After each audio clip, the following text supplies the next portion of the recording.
Hi, this is my audience. I will let them introduce themselves. I'm Mabel Austinmore. I'm Ashanti Zagre. And I'm Wilfred Zachary. I will be giving the presentation today. Today, I would like to inform my audience about one of the greatest leaders of the Western African nation, Thomas Sankara. Thomas Sankara was a military captain, Marxist, revolutionary, referred as today as the African Che Guevara. He came to the power in 1983. When Thomas Sankara was elected president, the country name was Upper Volta, which is here, the western country of Africa. Okay.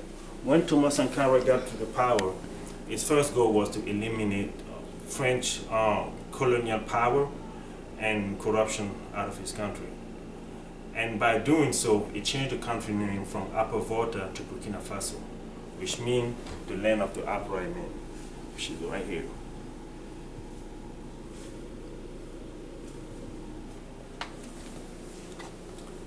In 1984, Thomas Sankara started a public health vaccination campaign, and by doing so, he vaccinated 2.5 million children against meningitis, polio, measles, etc.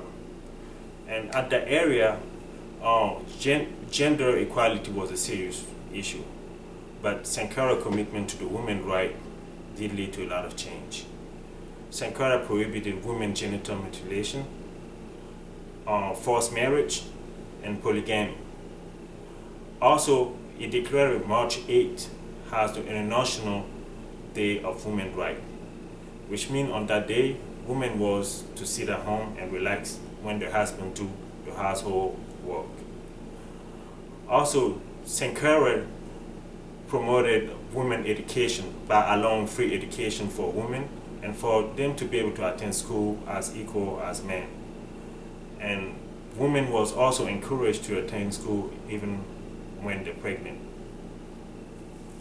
As Sankara always said, many revolutionaries always did talk the talk but did not always walk the walk.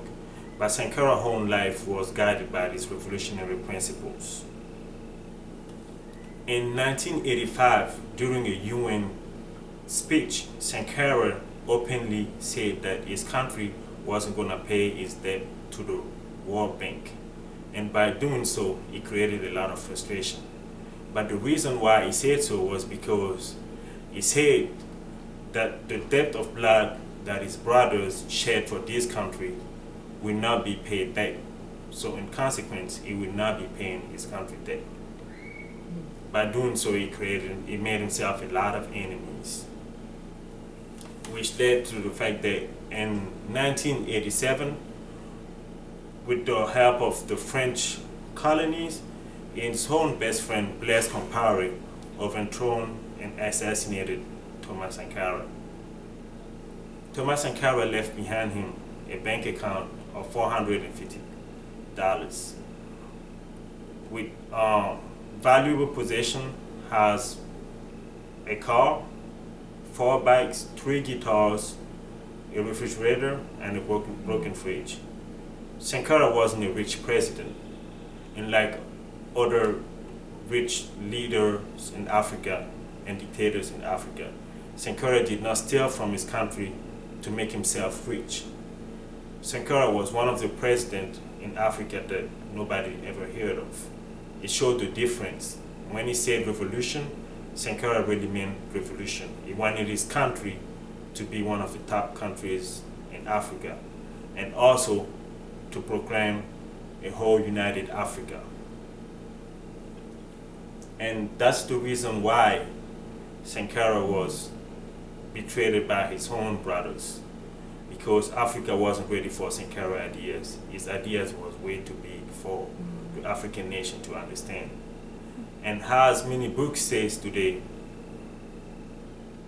the next Sankara will be waited for as Jerusalem waited for the Messiah. Thank you for your time. I have a question, Professor. Okay. Thomas Sankara was such a great leader, and he had such an impact that he made one country be renamed. Okay. What was the name of the country? What was the meaning of the name behind Burkina Faso?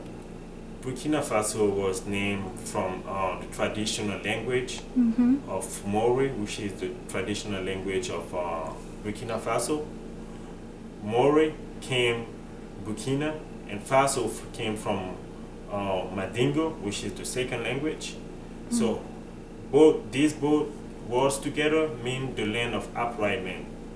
Thomas Sankara promoted that name because how he wanted all the people in his country to be seen as upright people, and these people did live to his legacy.